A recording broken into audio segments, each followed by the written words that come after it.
പക്ഷേ നമസ്കാരം. നമസ്കാരം. ഈ വഖഫിൻ്റെ വിഷയം മുനമ്പത്ത് വലിയ പ്രശ്നമായിക്കൊണ്ടിരിക്കുകയാണ്. ഇന്ന് തൂക്കുകാരുമായിട്ടൊക്കെയാണ് അവിടെ സമരം നടന്നത്. വൻ പ്രതിഷേധമാണ്. പക്ഷേ ചില കാര്യങ്ങൾ പുറത്തേക്ക് വന്നുകൊണ്ടിരിക്കുകയാണ്. അതായത് നമ്മൾ വഖഫ് ബോർഡിനെ കേരളത്തിലെ വഖഫ് ബോർഡുമായി ബന്ധപ്പെട്ട് വലിയ ആരോപണങ്ങളൊക്കെ ഉന്നയിക്കുന്നുണ്ട്. വഖഫിൻ്റെ ഭാഗത്തു നിന്ന് ചില നീക്കങ്ങളൊക്കെ നടക്കുന്നുണ്ട് എന്നുള്ളതും സർക്കാർ ഇതിൽ ഒളിച്ചു കളിക്കുന്നുണ്ട് എന്നുള്ളതൊക്കെ യാഥാർത്ഥ്യമാണ്. പക്ഷേ ഇതിൻ്റെ പിന്നിലെ യഥാർത്ഥ വില്ലൻ എന്ന് പറയുന്നത് വഖഫോ സർക്കാരോ അല്ല എന്നും ഒരു വഖഫ് സംരക്ഷണ സമിതി എന്ന് പറയുന്ന ഒരു സംഘടന, ഇവർ കേരളത്തിൽ എവിടെയൊക്കെ വഖഫ് എന്ന് രേഖപ്പെടുത്തിയിട്ടുണ്ടോ ഇതൊക്കെ തേടി കണ്ടുപിടിച്ച് ഈ വഖഫിനും അതുപോലെ തന്നെ കോടതിയിലുമൊക്കെ കേസ് കൊടുത്ത് വഖഫ് ബോർഡിനെ സമീപിച്ച് അതിൻ്റെ ട്രിബ്യൂണലിനെ സമീപിച്ച് പ്രശ്നങ്ങൾ ഉണ്ടാക്കുന്നു എന്നാണ് പുറത്തേക്ക് വരുന്ന വിവരങ്ങൾ. അപ്പം അതിൽ സർക്കാരും വഖഫ് ബോർഡുമൊക്കെ അവരുടേതായ തീരുമാനവും ഒളിച്ചു കളികളും നടത്തുന്നുണ്ട്, മുൻപ് നിയമസഭയിൽ പറഞ്ഞതുമാണ്. ഇതെന്തായിരിക്കും ഇതിൻ്റെ പിന്നിൽ ഉദ്ദേശം? എനിക്ക് തോന്നുന്നു ഇതിലിപ്പോൾ വഖഫ് ബോർഡ് അല്ല പ്രതി എന്ന് മന്ത്രി പറയുമ്പോൾ അദ്ദേഹത്തിൻ്റെ ഒരു നിസ്സഹായത അതിലുണ്ട്. എന്താ കാര്യം എന്ന് വെച്ചാൽ അത് പലരും ശ്രദ്ധിക്കാറില്ല. വഖഫ് ബോർഡുകൾ ഇപ്പോൾ ഇന്ത്യയിൽ 32 വഖഫ് ബോർഡുകളുണ്ട്. അത് സെൻട്രൽ വഖഫ് ബോർഡിനെ കേന്ദ്ര ഗവൺമെൻറ്റാണ് നിയമിക്കുക. എല്ലാ സംസ്ഥാനത്തിനും കേന്ദ്രഭരണ പ്രദേശങ്ങൾക്കൊക്കെ വഖഫ് ബോർഡുകളുണ്ട്. വഖഫ് ബോർഡുകൾ ഗവൺമെൻറ് ബോഡിയാണ്. അതാത് കാലത്തെ ഗവൺമെൻറ്റുകളാണ് നിയമിക്കുക എന്ന് പറഞ്ഞാൽ BJP ഭരിക്കുന്ന സംസ്ഥാനങ്ങളിൽ അവരാണ് നിയമിക്കുക വഖഫ് ബോർഡ്. പക്ഷേ വഖഫ് ബോർഡും ഗവൺമെൻറ്റും തമ്മിലുള്ള ബന്ധത്തിന് പരിമിതിയുണ്ട്. ഓരോ ഗവൺമെൻറ്റിനും അതാതിൻ്റെ രാഷ്ട്രീയ താല്പര്യം അനുസരിച്ച് നിയമിക്കാൻ പറ്റില്ല ബോർഡുകൾക്ക്. വഖഫ് ബോർഡിന് അതിൻ്റെ ചില സ്ട്രക്ചർ ഉണ്ട്. ഇന്ന കോട്ടയിൽപ്പെട്ടവർ ആണ് നിയമിക്കപ്പെടേണ്ടത്.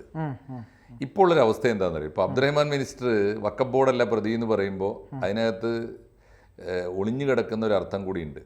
യഥാർത്ഥ പ്രതി ഞങ്ങളല്ല, ലീഗാണെന്നാണ്. എന്ന് വെച്ചാൽ CPM ഭരിക്കുമ്പോഴും കേരളം CPM ഭരിക്കുമ്പോഴും വഖഫ് ബോർഡ് ഭരിക്കുന്നത് മുസ്ലിം ലീഗാണ്. അതെന്തുകൊണ്ടാണ് ആളുകൾ തിരിച്ചറിയാത്തതെന്ന് എനിക്ക് അറിഞ്ഞുകൂടാ. കാരണം വഖഫ് ബോർഡിലാകെ 10 അംഗങ്ങളാണുള്ളത്. ഒരു ചെയർമാൻ ഉണ്ടാവും, ഒരു CEO ഉണ്ടാവും. ചെയർമാൻ അഡ്വക്കേറ്റ് സക്കീറാണ്. ഈ സക്കീർ എൻ്റെ ഒരു പ്രത്യേകത എനിക്ക് തോന്നുന്നു, കേരളത്തിൽ CPMന് വേറൊരു മനുഷ്യനില്ലാത്ത പോലെയാണ്. ഈ നമ്മുടെ നികുതിപ്പണം തിന്ന് മുടിക്കുന്ന വലിയ പോസ്റ്റുകളിൽ അദ്ദേഹത്തെ കൊണ്ടുപോയി ഇരുത്തുകയാണ്. ഓർമ്മയുണ്ടോയെന്നറിയില്ല, അദ്ദേഹം ആദ്യം 5 കൊല്ലം കേരളത്തിലെ PSC ചെയർമാനായിരുന്നു. എന്തിനാണ് PSC തലപ്പത്ത് ഒരു വക്കീലിനെ തന്നെ ഇരുത്തണം? എത്ര അക്കാഡമിക് വിദഗ്ധന്മാർ, ജീനിയസുകൾ, ഇടതുപക്ഷമായിട്ട് ബന്ധപ്പെട്ട മനുഷ്യരുണ്ട്. അത് സക്കീറിനെ കൊണ്ടുപോയി ചെയർമാനാക്കി. അപ്പോൾ നമ്മൾ വിചാരിച്ച് തീർന്നു. അത് 5 കൊല്ലം കഴിഞ്ഞപ്പോൾ അദ്ദേഹത്തിൻ്റെ പദവി തീർന്നപ്പോഴേക്ക് CPMന് ബേജാറ്, ഇദ്ദേഹത്തിന് പുതിയൊരു പോസ്റ്റ് പിന്നെ കൊണ്ടുപോയി ഇരുത്തിയിരിക്കുന്നു വഖഫ് ബോർഡ് ചെയർമാൻ്റെ സ്ഥാനത്താണെന്ന് ആലോചിച്ച് നോക്കൂ. ഇപ്പോൾ PSC ചെയർമാന് പോലും പ്രത്യേകിച്ച് വക്കീലാവണമെന്ന് അത് നിർബന്ധമില്ല. അവിടെ വിദ്യാഭ്യാസം ഇരുത്തേണ്ടവരെ ഇരുത്തിയില്ല. അതുകൊണ്ട് PSC കുളമായത് ആ കാലത്താണ്. ഓർമ്മയുണ്ട്, ഒരുപാട് ആരോപണങ്ങൾ. PSC നശിപ്പിച്ച ഒരാളെ കൊണ്ടുപോയിട്ടാണ് പിന്നെ വഖഫ് ബോർഡ് ചെയർമാനാക്കുന്നത്. ഒന്നാലോചിച്ച് നോക്കൂ. അദ്ദേഹം ഈ കാര്യത്തിൽ ഇതുവരെ എന്താ വേണ്ടിയത്? സമയത്തിന് എന്താണ് ഇടപെട്ടത്? ഇനി അദ്ദേഹവും നിസ്സഹായനാണ്. അദ്ദേഹം മാത്രമാണ് ഇപ്പോൾ ഇടതുപക്ഷ അനുഭാവി എന്നൊക്കെ പറഞ്ഞാൽ ഈ കേസില്ലാ വക്കീലന്മാർക്ക് അതാത് കാലത്ത് മാറി വരുന്ന ഗവൺമെൻറ്റുകൾക്കനുസരിച്ച് നിന്നു കൊടുക്കുക എന്നുള്ളതാണ് അവരുടെ രീതി. എന്തായാലും വഖഫ് ബോർഡ് ചെയർമാൻ ഒന്നാലോചിച്ചു. വഖഫ് ബോർഡ് ചെയർമാൻ വക്കീലാവണമെന്ന് എന്താ നിർബന്ധം?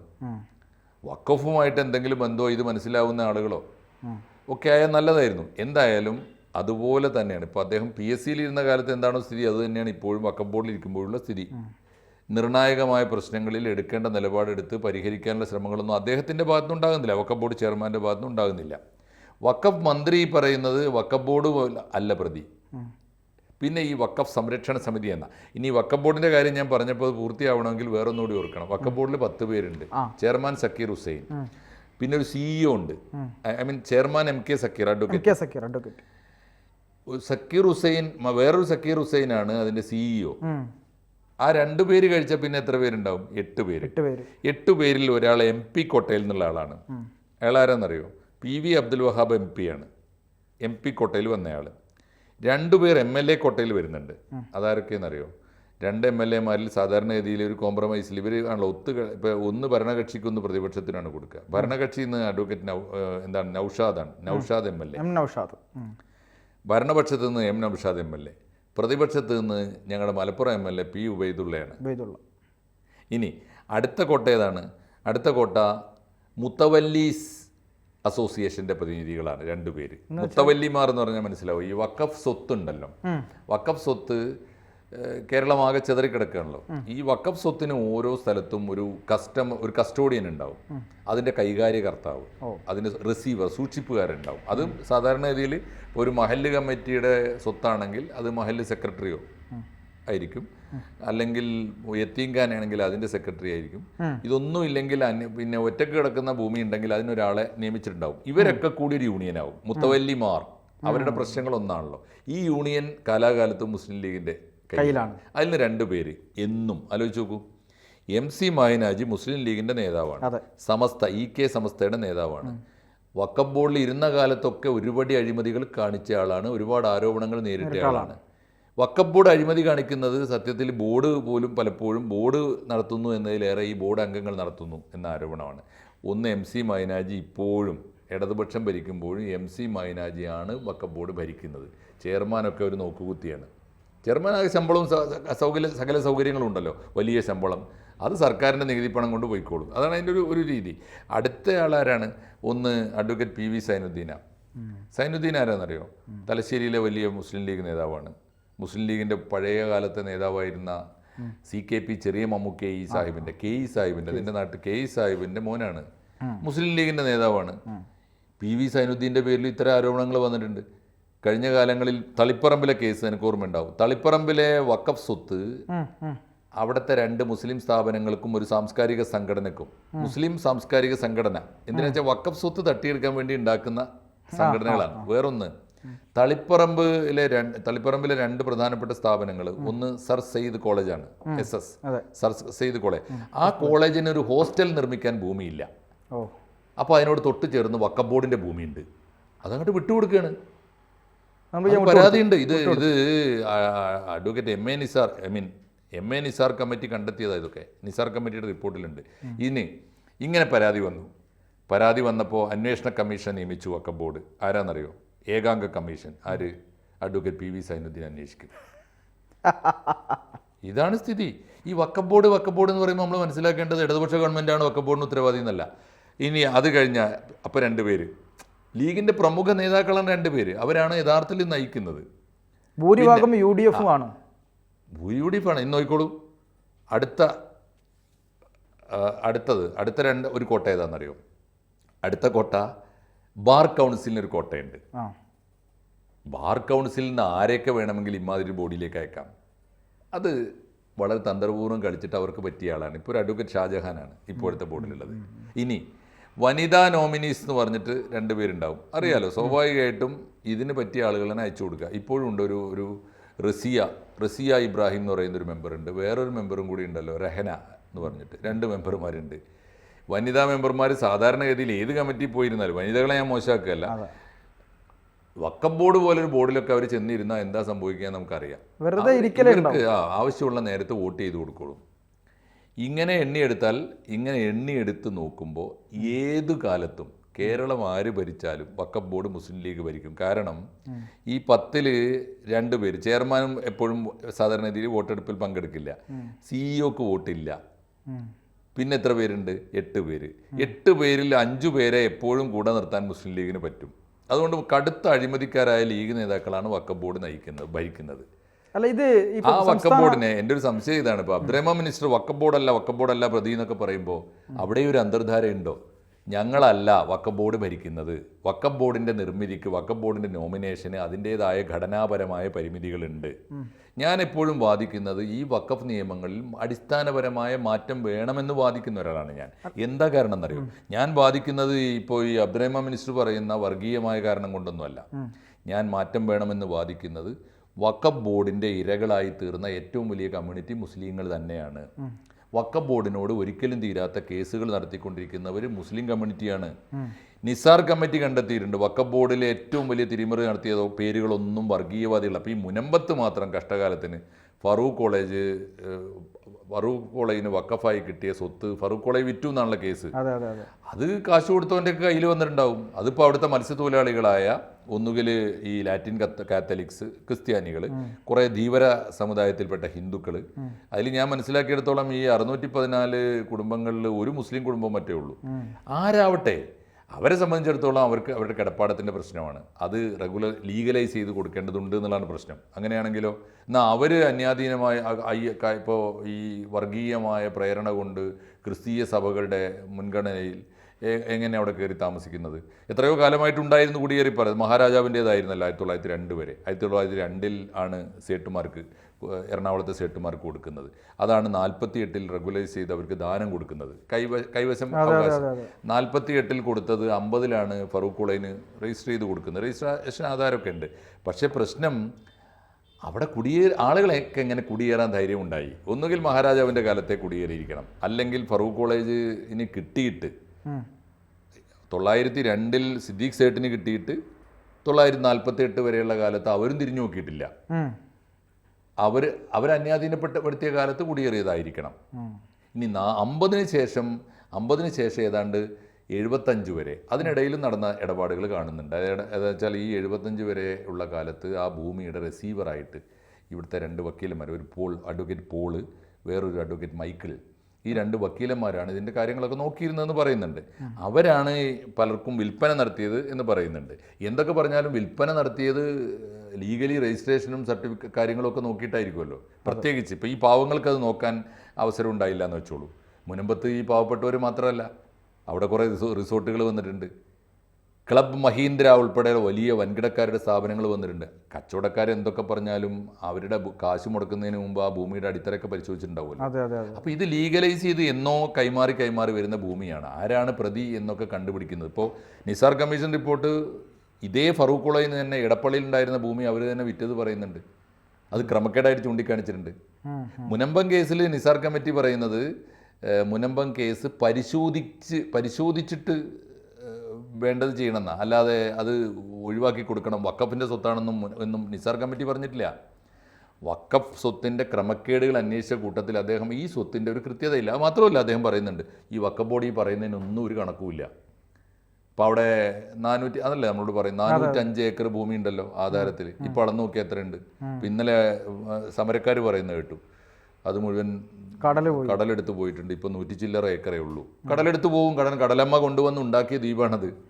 1433 15-ാം നൂറ്റാണ്ടിലെ, അത് 1341 14-ാം നൂറ്റാണ്ടിലെ ഒരു വെള്ളപ്പൊക്കത്തിലാണ് നമ്മളെ പഴയ മുസ്ലിം തുറമുഖം വന്നിട്ട് അടിഞ്ഞു പോയിട്ട് ഇവിടെ തുറമുഖം ഉണ്ടായത്. ചുരുക്കത്തിൽ ഈ വിഷയത്തിൽ ഗവൺമെന്റിന് റോളില്ല എന്ന് പറയുന്നതിൽ അർത്ഥമൊന്നുമില്ല. അല്ല, പക്ഷേ എനിക്ക് അവിടെ ഒരു സംശയം. ഈ വഖഫ് ബോർഡിൽ മാഷ് പറഞ്ഞല്ലോ, ഇപ്പം കൂടുതലായി ഭൂരിഭാഗവും 5 പേരൊക്കെ മുസ്ലിം ലീഗിൻ്റെ അല്ലെങ്കിൽ UDFൻ്റെ ആളുകളാണ് സ്ഥിരമായിട്ടുള്ളത്. വലിയൊരു പ്രോപ്പർട്ടി പോലെ ഇങ്ങനെ കൊണ്ടു നടക്കുക.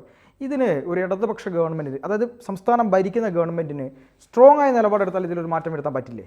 പറ്റും. അതിന് നിയമം നിർമ്മിക്കണം. അല്ല, ഞാൻ ചോദിക്കുന്നത് ഇപ്പോൾ ഉള്ള ആളുകളെ മാറ്റിയിട്ട് ഇതേ ക്വാളിറ്റിയുള്ള ഇതേ ഇത്തരം യോഗ്യതകളുള്ള മറ്റുള്ള ഇടതുപക്ഷാഭിമുഖ്യമുള്ള ആളുകളെ പരിഗണിക്കാൻ പറ്റില്ലേ? ഇപ്പം MP കോട്ട പോവാം, അത് വേണമെന്നേ. അതിന് ഈ ഗവൺമെൻറ് അധികാരത്തിൽ വന്നിട്ട് ഇലക്ഷനിൽ ജയിച്ചു വന്നിട്ട് അധികാരത്തിൽ ഇരിക്കുമ്പോൾ നോക്കിയാൽ പോരാ. ഗ്രൗണ്ടിൽ ഇറങ്ങി പണിയെടുക്കണം. ആരുടെ കയ്യിലാണ് മഹല്ലുകൾ, ഈ പറഞ്ഞ സാധനങ്ങളുണ്ടല്ലോ, മുത്തവല്ലിമാരൊക്കെയാണ്? മുത്തവല്ലിമാരുടെ കോർഡിനേഷൻ ലീഗിൻ്റെ കയ്യിലാണ്. അതുകൊണ്ടാണ് അവരുടെ 2 പ്രതിനിധികൾ വരുന്നത്. ബാർ കൗൺസിൽ ഗ്രൗണ്ടിൽ ഇറങ്ങി പണിയെടുക്കണം. ബാർ കൗൺസിലിൽ നിന്ന് ആരാണ് വഖഫ് ബോർഡിലേക്ക് വരേണ്ടത് തീരുമാനിക്കണം.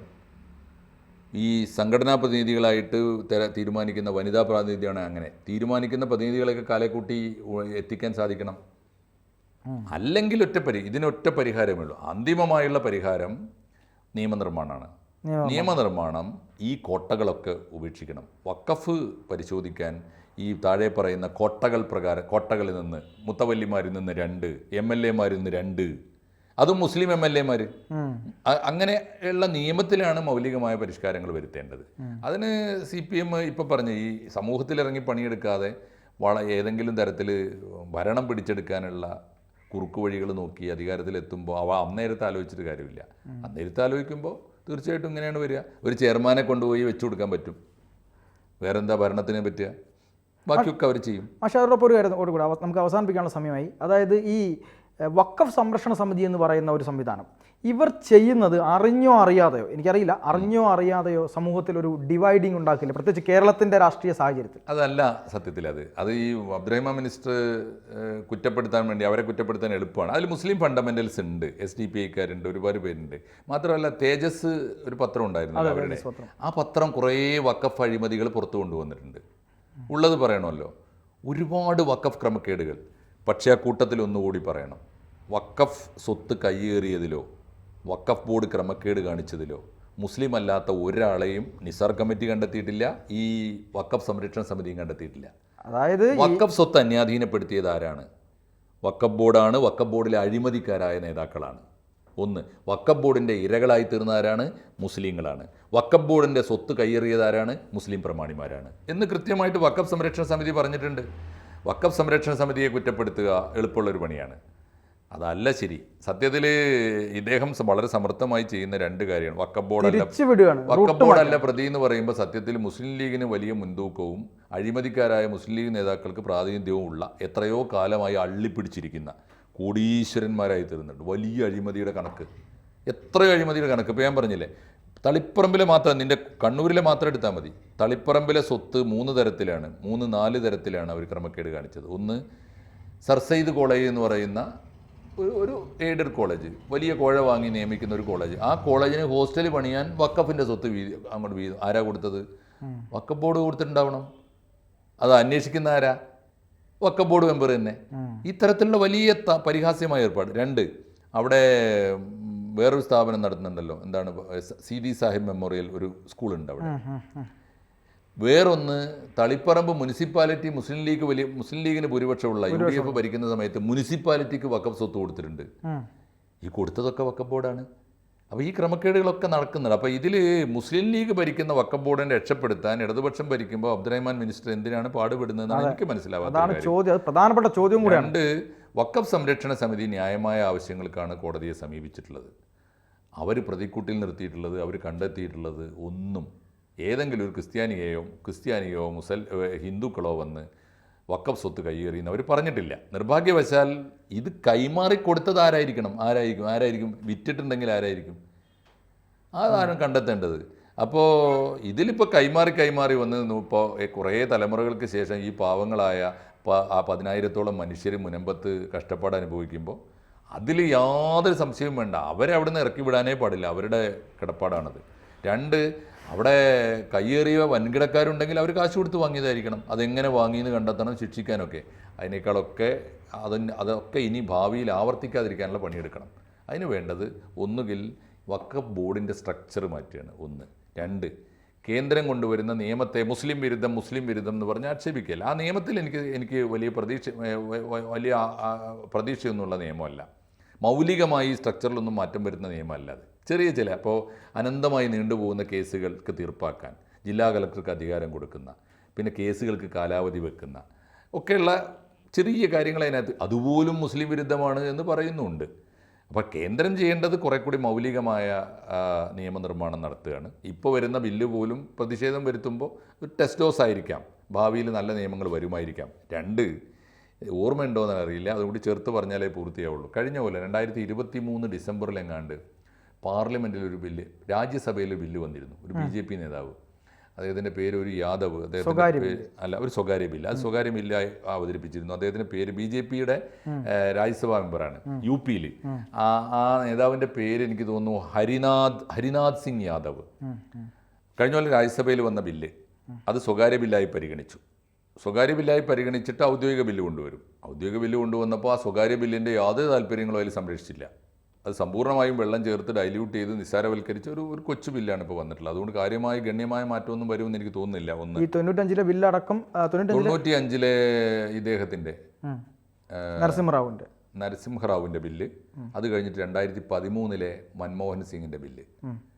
ഇനി അതിൻ്റെ കൂടെ പറയേണ്ട ഒരു തമാശയുണ്ട്, മറക്കാൻ പാടില്ലാത്തതാണ്. 2013 ഈ ബില്ല്, ഏറ്റവും ഒടുവിലത്തെ പരിഷ്കരണ ബില്ല് അതാണല്ലോ. ആ ബില്ല് വന്നപ്പോൾ 120 പേര് അംഗങ്ങളുണ്ട് BJPക്ക്. പ്രതിപക്ഷ നേതാവ് സാക്ഷാൽ അദ്വാനിയാണ്. ആ ബില്ലിനെ അനുകൂലിച്ചിട്ടുണ്ട് BJP അന്ന്. ഒരുപക്ഷെ അവർ അന്ന് ഇതിൻ്റെ അപകടം മനസ്സിലാക്കിയിട്ടില്ലായിരിക്കും. സത്യത്തിൽ ഇതിന്റെ ഒരു അത് വ്യാപ്തി അല്ലെ ഡെപ്ത് മനസ്സിലാക്കിയിട്ടുണ്ടാവില്ല. ബെറ്റർ ലേറ്റ് ദാൻ നെവർ, ഞാൻ അങ്ങനെ പറയുന്നുള്ളൂ. ഇപ്പോഴെങ്കിലും മനസ്സിലാക്കിയാൽ നല്ലതാണ്. അപ്പോൾ അതാണ് അതിൻ്റെ ഒരു ചരിത്രം.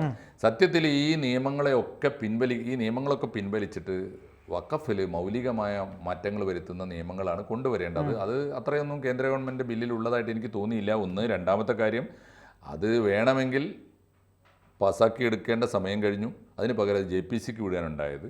ഒരു പക്ഷേ ഈ വഖഫ് സമം മുസ്ലിം എന്ന ഒരു ഫോർമുല വെച്ചിട്ട് ഒരു കമ്മ്യൂണൽ ഡിവൈഡ് ഉണ്ടാക്കാനുള്ള ഒരു ക്യാമ്പയിൻ, പൊളിറ്റിക്കൽ ക്യാമ്പയിൻ മാത്രമായിരിക്കാം കേന്ദ്ര ഗവൺമെൻറ് ഉദ്ദേശിച്ചത്.